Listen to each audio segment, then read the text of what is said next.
Hello students. Last lecture we finished with how data become information in between. So we left at the sorting data, collecting data, classifying data, sorting data. Hope you have understood all these three processes, operations of processes. Now we'll continue from the fourth one, that is calculating data. As the name implies, calculating means to perform one or more arithmetical calculations on your data. For example, आदमशुमारी होती है आपके मोहल्ले में या city में, तो क्या होता है कि वो डेटा कलेक्ट करते हैं घर घर से. देन एट द एंड वो कैलकुलेट करेंगे कि टोटल मेल कितने हैं, टोटल फीमेल्स कितनी हैं, एजुकेटेड कितने हैं, अनएजुकेटेड कितने हैं, एम्प्लॉयज कितने हैं, फॉर व्हाट एवर यू से. सो दिस इज व्हाट कि उन सबको एडिशन सब्ट्रैक्शन कोई भी arithmetical operator on data to be applied, इस प्रोसेस को हम कहते हैं calculating data. Normally calculating data does not involve your complex calculations. Mostly addition और सब्ट्रैक्शन के थ्रू ही काम हो जाता है. अनलेस के आप परसेंटेज और इस तरह की चीजें निकालें तो ही फिर आपकी मल्टीप्लिकेशन और डिवीजन काम में आती है. नॉर्मली हम कह रहे हैं कि हम कैलकुलेटिंग डेटा को सिंपली एडिशन और सब्ट्रैक्शन तक रखते हैं. लेकिन again it varies from organisation to organisation, from person to person के वो डेटा किस हिसाब से रखना चाह रहा है, देखना चाह रहा है या इंफॉर्मेशन कैसे हासिल करना चाह रहा है, उसी हिसाब से कैलकुलेशंस होती हैं. So basic 4 operations arithmetical, plus minus, multiplication and division है. इनमें से कोई भी ऑपरेटर आप इस्तेमाल करो तो इसे हम कहते हैं कैलकुलेटिंग द डेटा. और कैलकुलेटिंग द डेटा नॉर्मली क्लियरिफाइज कि ये आपकी न्यूमरिक डेटा के ऊपर ही होगी. ये नहीं कि आप कोई भी इस तरह से, यानी वो कंप्लीटली आपकी न्यूमेरिकल डेटा ही रिप्रेजेंट करेगा. कि फर्ज कर लेंगे मेल कितने हैं तो टोटल मेल्स इतने हैं, टोटल फीमेल्स इतनी हैं, इस एज ग्रुप में कितने हैं वो टोटल, यानी वो एक नंबर ही शो करेगा आपका. अब इससे हटकर कि डेटा आपकी किसी भी फॉर्म में हो, लेकिन जो कैलकुलेशंस हैं वो आप न्यूमेरिकल्स के अंदर ही करोगे. Then number 5 is summarising data. Summarising data, summarising is you have studied in lot of subjects. Summary करना means to make it short. तो यहां भी वही है कि समराइजिंग डेटा यानी डेटा को सिंपल फॉर्म में ले आना, छोटा करना, स्क्वेज करना. कैसे? नॉर्मली ये आप टेबुलर फॉर्म में ले आते हो डेटा, या ग्राफ के पोजीशन में ले आते हो. वो ग्राफ आपका लाइन ग्राफ हो सकता है, पाई चार्ट हो सकता है, बार ग्राफ हो सकता है, किसी भी एंगल से. तो वो आप कंप्लीटली इसे कहते हो कि समराइजिंग डेटा. फॉर एग्जांपल मैं आपको सिंपल एक एग्जांपल दे दूं कि क्रिकेट मैच चल रहा है आपका. आपने क्रिकेट पूरा मैच देखा हो या ना देखा हो, यू सी के एट द एंड वो एक ग्राफ दिखाते हैं दोनों इनिंग्स का. ऊपर एक इनिंग होती है, दूसरी नीचे दूसरी इनिंग का, और हर ओवर का वो बार ग्राफ आपको दिखाते हैं कि किस ओवर में कितने रन बने, विकेट किस में गिरी. वो पूरी एक 6-8 घंटे की जो मैच है, 100 ओवर की जो मैच है, वो आपको एक पिक्चर के अंदर, एक ग्राफ के अंदर दिखा रहे हैं. So this is what, this is summarising data. अगर हम डेटा को ले लें तो हर ओवर की आपके पास 6 गेंदें हैं, किस गेंद के ऊपर क्या हुआ क्या नहीं हुआ, कितने ओवर्स एक्स्ट्रा रन्स बने थे इसके अंदर, कितनी विकेटें गिरी थी, ये बहुत सारी ह्यूज डेटा है. लेकिन इस पूरे को समराइज करके एक ग्राफ के अंदर दिया गया है आपको. This is called your summarising data. वैसे भी कहते हैं a picture is of 1000 words. A picture is of 1000 words, कि हम पिक्चर के अंदर बहुत ज्यादा चीजें दिखा जाते हैं. तो ये समराइजिंग भी वही है कि आपकी डेटा पूरी वही है, लेकिन कंप्लीटली एक डायग्राम के शेप में, एक ग्राफ के शेप में, या एक टेबुलर फॉर्म में आ गई. That is you are summarising the data. उसको छोटा करके क्यों करते हैं? Because it increases the readability and understandability. जो डेटा आपने शॉर्ट किया है उसकी रीडेबिलिटी भी इंक्रीज हो जाती है और अंडरस्टैंडिंग भी आपको आ जाती है कि डेटा किस तरह से जा रहा है, क्या हुआ है, क्या नहीं हुआ है. That is called you are summarising the data. Then sixth one is the most important, storing the data. अब ये नहीं है कि इससे पहले हम स्टोर नहीं कर रहे हैं डेटा. लाजमी आपने डेटा कलेक्शन की है, वो आपके पास स्टोर्ड होगी, लेकिन वो रॉ डेटा है, अनऑर्गेनाइज्ड है, अनस्ट्रक्चर्ड डेटा था जो फर्स्ट स्टेप पर कलेक्टिंग डेटा में है. अब हम आ रहे हैं कि स्टोरिंग डेटा, क्योंकि अब हमने डेटा को कुछ ना कुछ शेप देना शुरू किया है. आपने डेटा क्लासिफाई किया, आपने सॉर्ट किया, आपने कैलकुलेट किया, आपने समरी बनाई. अब डेफिनेटली ये एक पिक्चर बन रही है, कोई ना कोई शेप बन रहा है आपके डेटा का. तो अब ये है कि आप उसे स्टोर करते हो. डेटा वही है, लेकिन ये सब ऑपरेशंस करने के बाद आप डेटा को स्टोर कर रहे हो, सेव कर रहे हो. क्यों? क्योंकि फ्यूचर के लिए आपको इस्तेमाल करनी है. कोई भी चीज आपको दरकार होगी तो आप वहां से ले सकते हो. तो अगर आप स्टोर नहीं करते हो, डेटा आपके पास फर्स्ट स्टेप में जो कलेक्टिंग डेटा है वो तो पड़ी है, लेकिन अगर आप सेव नहीं कर रहे हो तो फिर ये जो 4 स्टेप्स हम करके आए हैं ये हमें दोबारा से रिपीट करने पड़ेंगे. टू अवॉइड दिस रिपीटनेस, हाँ, या रिडंडेंसी हम जिसे कहें कि ओवर एंड ओवर, हम लोग क्या करते हैं कि जितने भी हमने किए हैं वो सब के सब ऑपरेशंस के बाद डेटा को सेव करना है, आपको स्टोर करना है परमानेंटली किसी भी फॉर्म में. देखें, आप लोगों की अपनी फाइलें बनी हुई हैं, डॉक्यूमेंट्स बनी हुए हैं, कि शायद किसी के पास प्राइमरी से लेकर सब रिपोर्ट कार्ड्स मौजूद हों, ना भी हो तो हम लोग नॉर्मली क्या करते हैं कि हम मैट्रिक के बाद के जितने भी सर्टिफिकेट्स होते हैं वो हम लोग फाइल बना देते हैं फिजिकली, कि मैट्रिक की मार्कशीट आ गई, लिविंग सर्टिफिकेट आ गया, पक्का सर्टिफिकेट आ गया, फिर डोमिसाइल आ गया, फर्स्ट ईयर, इंटर, जो भी है आपके, ये एक पूरी कंप्लीट आप फाइल बना देते हो. ये स्टोरेज कॉन्सेप्ट है कि आपने डेटा को सेव किया हुआ है. This is called storing the data. Then seventh one is retrieving data. Retrieving लफ्ज की मीनिंग है कि एक्सेस करना, रसाई हासिल करना. ये तब होगा जब आपके पास डेटा सेव होगा, जब आपको कभी भी सेव डेटा की जरूरत पड़ेगी, जब आपको उसमें से कोई चीज चाहिए होगी, जब आप वहां से ले रहे हैं, इस अमल को हम कहते हैं retrieving the data. For example, आप लोगों के मोबाइल्स के अंदर काफी पिक्चर्स या वीडियोस पड़ी हुई होंगी, वो सेव्ड हैं. जब तक सेव्ड है आप उनको दोबारा खोल के देख सकते हो, रीड कर सकते हो, या कोई भी वहां से इंफॉर्मेशन ले सकते हो. सो दिस इज कि जो सेव्ड डेटा है उसको दोबारा हासिल करने के अमल को हम कहते हैं कि ये रिट्रीविंग द डेटा है. डेटा तक रसाई हम हासिल कर रहे हैं, हम रिट्रीव कर रहे हैं, दोबारा रीड कर रहे हैं उसे. This is called your retrieving the data. Then retrieving को कोई रिट्राइविंग, कोई प्रोनाउंसिएशन के अंदर थोड़ा बहुत हेर फेर आपको मिलेगा, so don't worry about this one. Then next step is copying the data. Copying the data का मकसद है कि जो हमारी डेटा है उसकी मल्टीपल कॉपीज बनानी है. क्यों? क्योंकि in case of accident, any mishap अगर हो जाए और वो आपकी डेटा जाया हो रही है ओरिजिनल, तो फिर से हमें फर्स्ट स्टेप से दोबारा ये सारी प्रोसेस को शुरू करना पड़ेगा. इसीलिए हमें to be on safe side data की डिफरेंट कॉपीज बनानी है. फॉर एग्जांपल, आप लोग अपने ही डॉक्यूमेंट्स को ले लें, जो फाइल बनी हुई है आपकी, उसकी डिफरेंट फोटो कॉपीज आप बना के रखते हो. जब भी आपको जरूरत पड़े तो आप फोटो कॉपी से ही काम चला लेते हो. नॉर्मली हम लोग अपने वॉलेट्स के अंदर अपने CNIC की कॉपी फोटो कॉपी रखते हैं, या गाड़ी के कागजात हैं वो हम फोटो कॉपी रखते हैं. क्यों? क्योंकि ओरिजिनल हम लेकर नहीं घूम रहे मोस्टली, तो वो फोटो कॉपी होते हैं. ये क्या है?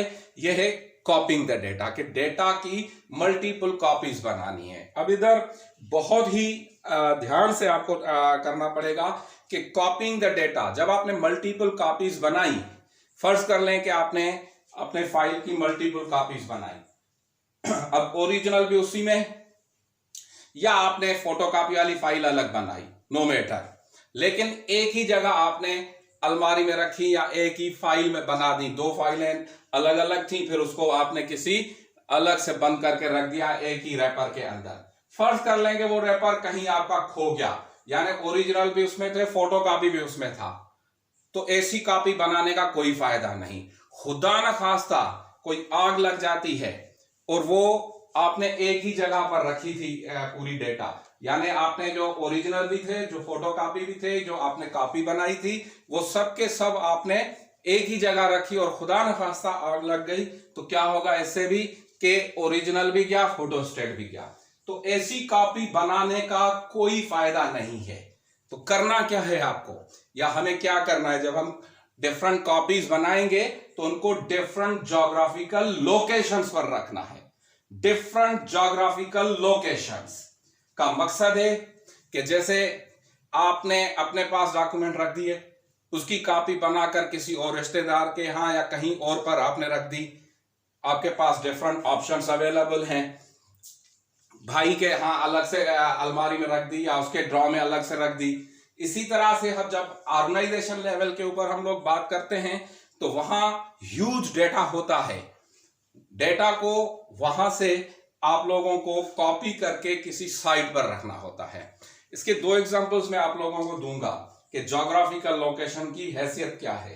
देखें 9/11 आप लोगों को पता है, एक बिजनेस हब था, वो जो ट्विन टावर जमींदोज हो गए थे, वो एक बिजनेस हब था, बहुत सारी बिजनेस ऑर्गेनाइजेशंस वहां काम कर रही थी।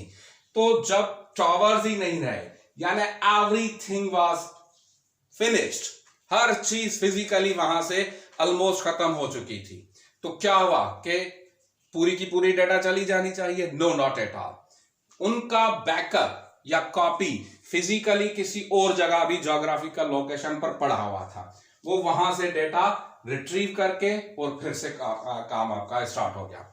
या अगर आप लोग 90s के अंदर चले जाएं तो दूसरी एग्जांपल मैं दे रहा हूं, ये पाकिस्तान की Rimpa plaza branch national bank की मेन ब्रांच थी, जहां आग लग गई। ऐसी आग लगी कि पूरी बैंक में एक पेपर तक नहीं बचा, हर चीज जलकर खाक हो चुकी थी।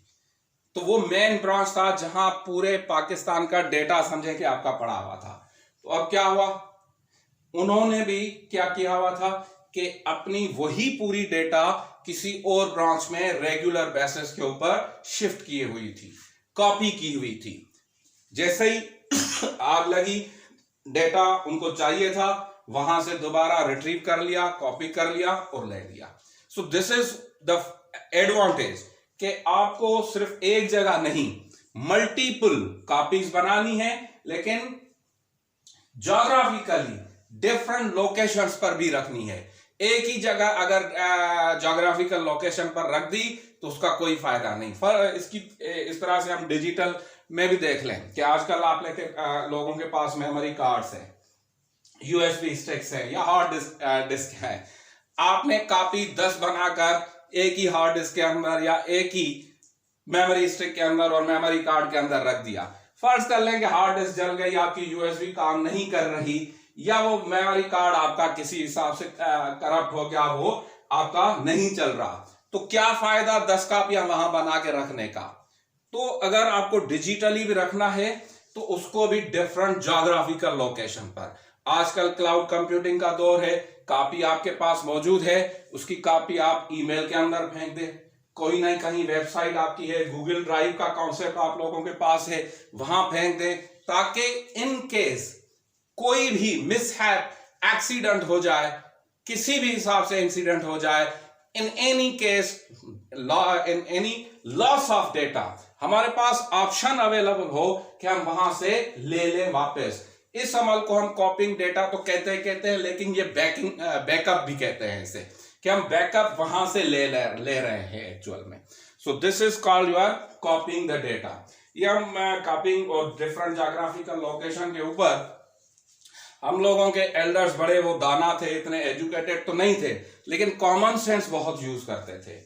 तो एडवाइसेबल है कि जब भी आप घर से बाहर निकल रहे हो किसी दूसरे शहर और आपके पास डेफिनेटली कुछ ना कुछ कैश अमाउंट होगा। तो वो कैश आप किसी भी एक पॉकेट में पूरा मत रखें, एक जेब में मत रखें। क्यों? क्योंकि अगर जेब कट गई, कोई वॉलेट गिर गया आपका, आप परदेश में हो, सफर पर हो, अब आप क्या करोगे?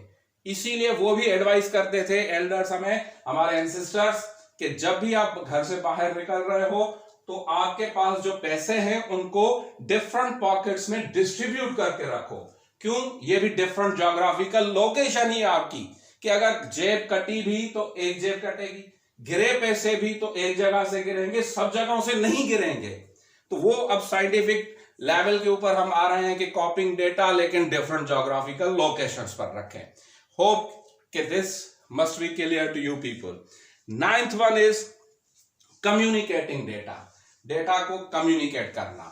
दिस इज वेरी सिंपल कि एक सेक्शन से दूसरे सेक्शन, एक डिपार्टमेंट से दूसरे डिपार्टमेंट जब डेटा को सेंड किया जाए तो इसे हम कहते हैं communicating the data within the organisation. Mind this thing, जब भी हम विद इन द ऑर्गेनाइजेशन एक डिपार्टमेंट से दूसरे डिपार्टमेंट, एक सेक्शन से दूसरे सेक्शन के लिए हम जब भी बात कर रहे हैं तो वो हम कहते हैं कि ये कम्युनिकेटिंग द डेटा है। फॉर एग्जांपल, आप लोग अपनी यूनिवर्सिटी का एग्जांपल ले लो।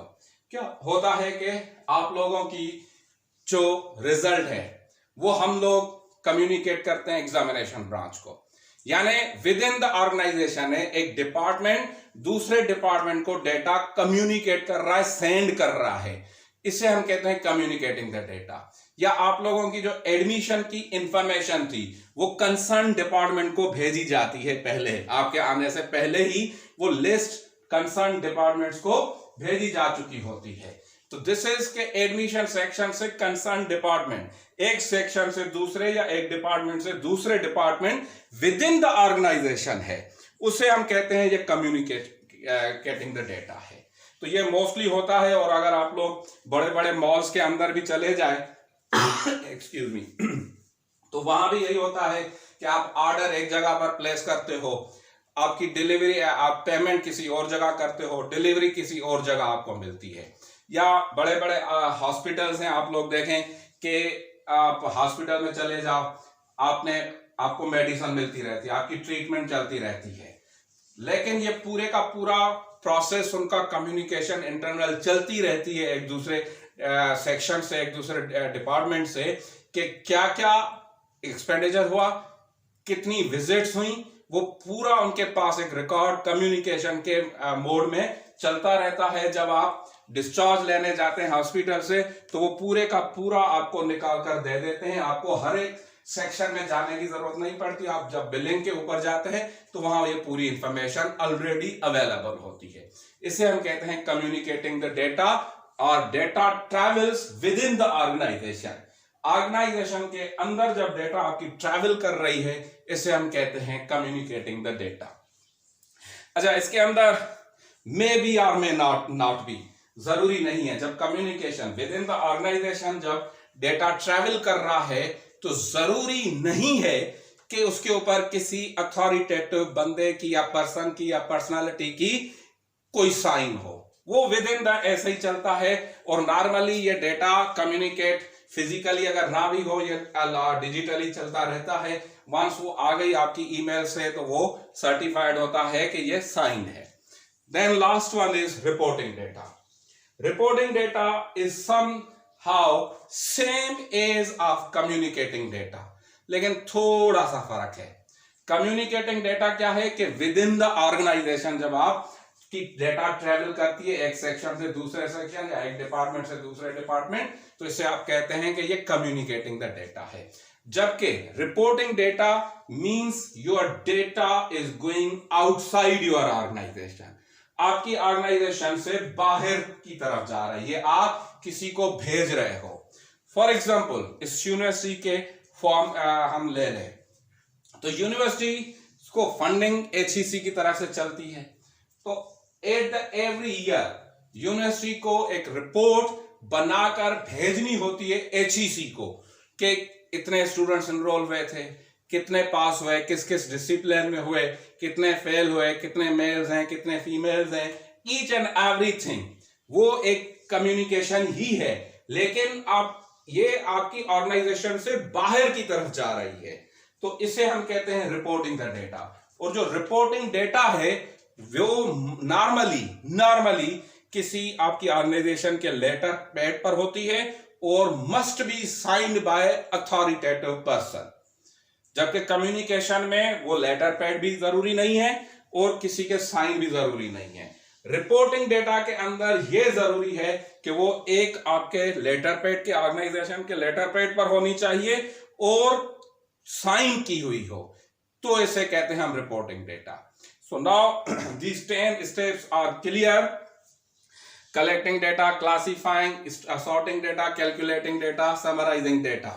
तो अगर आप देखें कि समराइजिंग के बाद फिजिकली डेटा को कुछ भी नहीं किया गया, यानी डेटा के फॉर्मेट को चेंज नहीं किया गया, अगर हम स्टोरिंग पर समराइजिंग तक आ जाएं, तो बाकी सिर्फ है प्रोसेसेस के कैसे कैसे चल रहा है, लेकिन एक्चुअल में डेटा से जो भी आप लोग कह रहे हैं कि शेप दे रहे हैं, वो पहले 4-5 स्टेप्स हैं आपके। तो this is what are the major steps. बाकी जो है स्टोरिंग, सेव करना बहुत जरूरी है, रिट्रीव करना आपके लिए जरूरी है, कॉपिंग मैंने आपको बता दिया, communicating, reporting. So this is what all about your processes. ये ऑपरेशंस हैं प्रोसेस के डेटा कैसे इंफॉर्मेशन में चेंज होती है। होप कि आप लोगों को क्लियर हो गया होगा। कोई भी क्वेश्चन आंसर हो तो वही MS टीम्स के ऊपर हम लोग मीटिंग अरेंज कर लेंगे, या आप YouTube के ऊपर ये रख सकते हैं अपने क्वेश्चंस, तो मैं वहीं पर आप लोगों को जवाब दूंगा इंशाल्लाह। सो नेक्स्ट वीक मिलेंगे। खुदा हाफिज।